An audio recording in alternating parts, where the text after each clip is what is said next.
Spirit and your ancestors want you to know that on your spiritual journey, there has to be moments that you create for yourself where you are connecting more deeply to your ancestors, where you are connecting more deeply to spirit and actually expressing gratitude.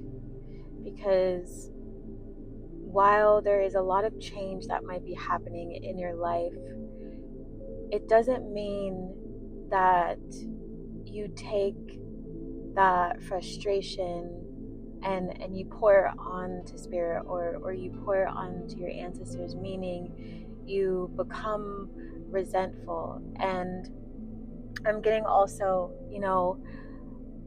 the feeling of turning to spirit, or wondering if spirit is there because of what you are experiencing in your life. And as I was flipping through the Bible today, there was a passage in, I think it was Philippians 1:8, but it was talking about basically that whole couple of pages is about prayer and remaining devoted and remaining humble. Because a lot of the times you can be on your spiritual journey and think that you are being punished for your actions, or think that there would be energies from your ancestors that would want to hurt you, but they're not hurting you. They are teaching you. they are teaching you they're teaching you how to be respectful. They are teaching you how to not abuse the earth. They are teaching you how to not abuse money. And sometimes it's hard to admit to ourselves when we are on a healing journey that lessons must be learned. Like, lessons must always be learned. And if you are walking in your path of faith, or with your ancestors, or with your guides, you have to be open to that energy.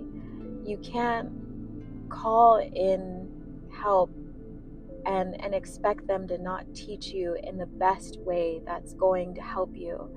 If you are saying you want to be able to give a bunch of money to the world and make an impact, well, that also requires that you are responsible with money and are able to share even when you have nothing.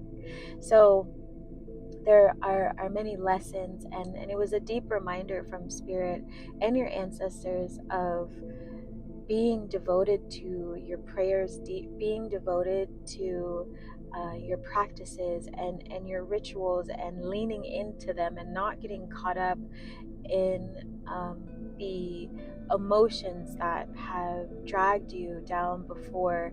Like, now is an opportunity for you to change. And I was also getting, like, I can't remember what passage it was, but it was about those who have done harm to you will be dealt with. They will be dealt with. And there is like this energy of holding on too tightly to the past, or to things that people had done to you, and trying to make them right their wrongs, or you sitting in the energy so much that you are frustrating yourself. And so spirit and your ancestors want to remind you that there is no progress unless you progress. Like, you have to be the one to move forward. You have to be the one to stop engaging. You have to be the one to stick to your prayers if you want to see a miraculous life. You are the one that needs to be consistent with your finances to watch it grow. You are the one that has to learn how to be responsible. You are the one that has to welcome new love into your life and do your healing work so that it can come in. You are the one to take these actions, while spirit and your ancestors are there to help you and to guide you and support you and protect you. You are still responsible for how you show up in the world.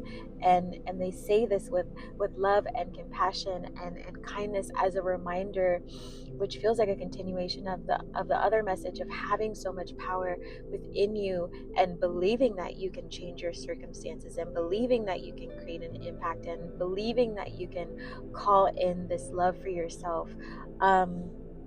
and stepping into that high priestess, or that high priest energy that you have. Like it's time for you to do that, and it's time for you to finally finally believe that you are taken care of, right? Like it's that final step, it's that final release, because your ancestors and spirit are just waiting to give you all of these blessings. And the question that I just see and I hear is, are you ready? Like, now, are you ready? Are you ready? um that seems to be quite an energy for the collective recently. So I ask you, are you ready for this new life? Are you ready to receive it? Are you ready to receive unconditional love and blessings and prosperity and visibility and everything that you've ever dreamed of?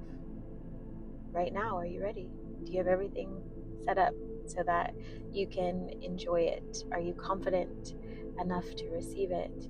And even if you have some fear, are you able to work through it and know that you have the tools and the know-how to be able to support yourself alongside your ancestors? And I'm also getting like visit your ancestors more, meaning like visit your altar, say more of your prayers. If you work with deities, chant your mantras, and feed your ancestors, burn your ancestor money, pour out libations for them, honor them. They are by your side more than you know, and it's time to be more disciplined in your practice, because your spirituality is who you are. It's how you reclaim a lot of that love and liberation and peace in your life, to help with that confidence and actually accept help. When you can lean into that energy of manifestation and the spiritual realm, you can also lean into receiving your manifestation, because in order to receive the spiritual realm, you have to be able to receive.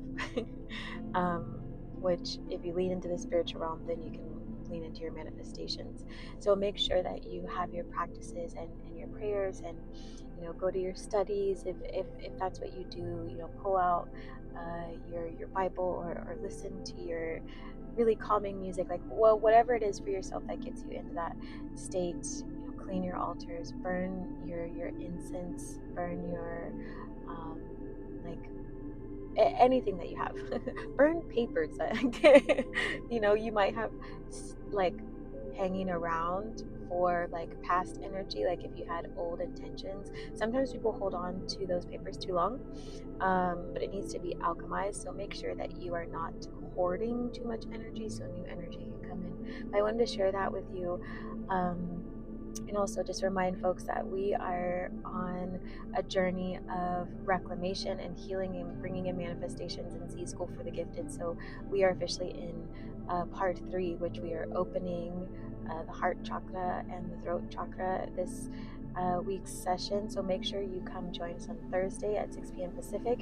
And then the following week, the Kick the Shit to Happiness Challenge is going to be open, and I'm going to be teaching you live for 3 days how to lean into your liberation, to get clarity on your manifestations. And we're going to do a lot of reframing cognitively, so that your brain also is calm enough so you can live a very peaceful life. And it's always so much fun. It's how you choose yourself. And June, July, and August, it's such fast manifestation energy. So I wanted to make sure that you all had what you need to be able to move forward with ease. So if you are wanting to join Z School for the Gifted and the Kick the Shit Challenge, which also comes with a bonus of Unstoppable Wealth Creators the following week, which I'll be teaching you live on healing money wounds and manifesting wealth, then click the link either in the bio if you are on Instagram and TikTok, or in the description for YouTube. And I will see you all soon. Bye, everybody.